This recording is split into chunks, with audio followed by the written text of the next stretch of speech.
पूरी दुनिया में गूंजा भारत माता की जय का नारा। इसरो ने वो कर दिखाया जिसका उसने वादा किया था। विक्रम रोवर ने चांद पर नई खोज का चलाया महाअभियान। स्पेस एक्सप्लोरेशन के फील्ड में भारत की बहुत बड़ी जीत, वो जीत जिसे सदियों तक याद रखा जाएगा। दोस्तों, 23 अगस्त 2023 का दिन दुनिया के इतिहास में हमेशा के लिए अमर हो गया है। खासतौर से हमारे भारत के इतिहास में इस दिन को हर साल एक त्योहार की तरह सेलिब्रेट किया जाएगा, क्योंकि यही वो दिन है जब चंद्रयान 3 ने चांद की दक्षिणी ध्रुव पर सफलतापूर्वक लैंड किया और दुनिया को दिखाया कि आज का भारत साइंस एंड टेक्नोलॉजी के फील्ड में भी किसी से पीछे नहीं है।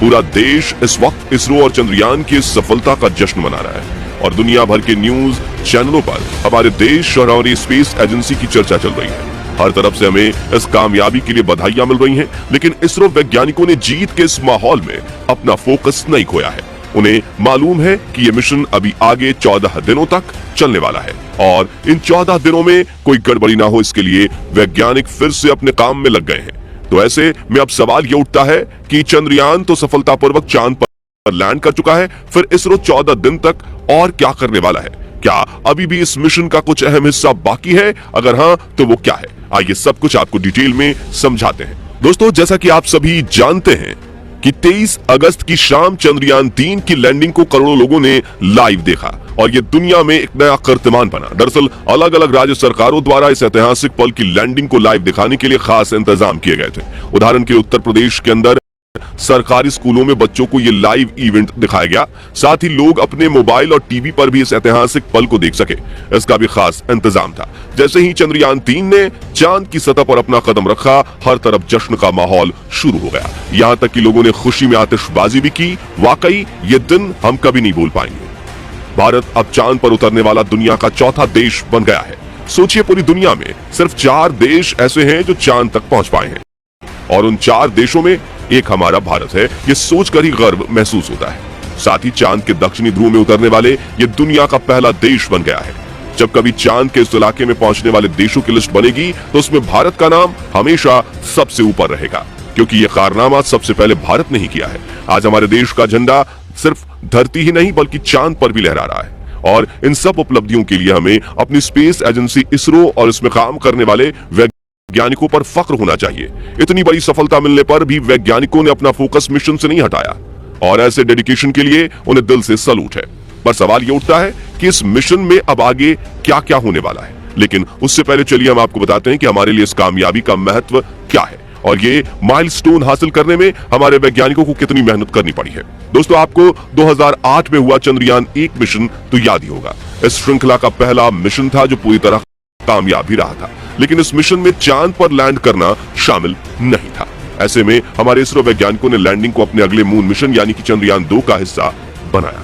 यानी भारत आज जो चांद पर पहुंचा है उसका ख्वाब 13 साल पहले देखा गया था। शुरुआत में इसरो ने चंद्रयान 2 को 2008 में पहला मिशन सफल होने के बाद कुछ ही सालों में लॉन्च करने का प्लान बनाया था, लेकिन उसकी तैयारी जितना सोचा था उससे कहीं ज्यादा समय ले गई। यही वजह थी कि चंद्रयान 1 के बाद चंद्रयान 2 कोई 11 साल बाद 2019 में लॉन्च किया गया। यानी आज जो कुछ हम अपने चंद्रयान 3 में अचीव कर रहे हैं उसका प्लान हमने चंद्रयान 2 में बनाया था, मगर दुर्भाग्य से हमारा वो मिशन पूरी तरह कामयाब नहीं हो पाया और चंद्रयान 2 का लैंडर अपने आखिरी कुछ मिनटों में बेकाबू होकर चांद पर क्रैश हो गया। यानी 11 साल तैयारी करके भी हम उस मिशन में कामयाब नहीं हो पाए और तब दुनिया के कई देशों ने न सिर्फ हमारी एबिलिटी पर सवाल उठाया बल्कि हमारे इस फेलियर का मजाक भी बनाया।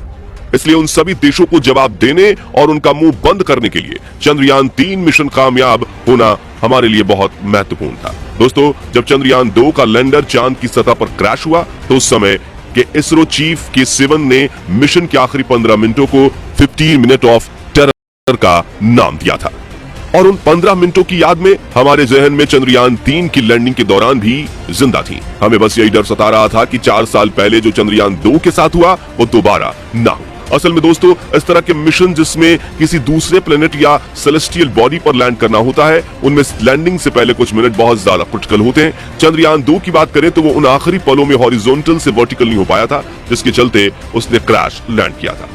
लेकिन इस बार इस तरह की सभी मुसीबतों से निपटने के लिए हमारे वैज्ञानिक पहले से ही तैयार थे। यहाँ तक कि इसरो चीफ एस सोमनाथ ने पहले ही ये कह दिया था कि चाहे चंद्रयान के सारे सेंसर्स और 2 इंजन फेल ही क्यों ना हो जाए, तब भी चंद्रयान 3 लैंड जरूर करेगा।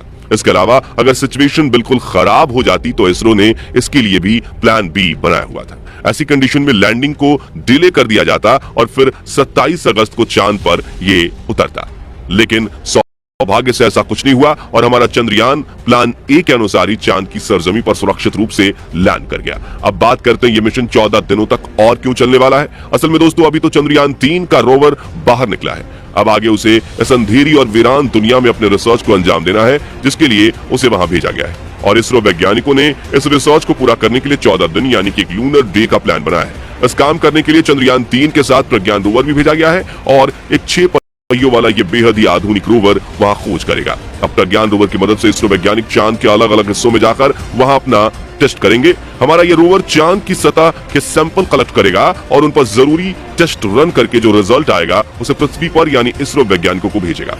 इन 14 दिनों में चांद के वायुमंडल, मिट्टी और पत्थरों पर शोध किया जाएगा। साथ ही वहां आने वाले भूकंप का भी इसरो वैज्ञानिक गहनता से अध्ययन करेंगे। इन सब के अलावा पानी की खोज भी इस मिशन का एक अहम हिस्सा रहेगी। दरअसल चांद के इस हिस्से में बहुत सारे ऐसे बड़े बड़े गड्ढे मौजूद हैं जिनके अंदर करोड़ों अरबों सालों से सूरज की एक किरण तक नहीं गई है और इसके चलते बहुत से वैज्ञानिकों को इन गड्ढों के अंदर बड़ी मात्रा में पानी मौजूद होने की उम्मीद है।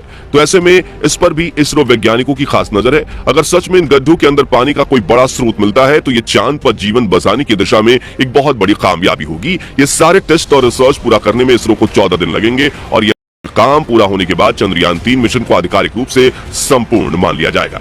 इस मिशन में बस एक चीज ऐसी है जिसका थोड़ा हमें दुख रहेगा। दरअसल हमारा विक्रम लैंडर और प्रज्ञान रोवर मिशन पूरा होने के बाद चांद पर ही रह जाएंगे क्योंकि इसरो ने इन्हें वापस धरती पर लाने का कोई प्लान नहीं बनाया है।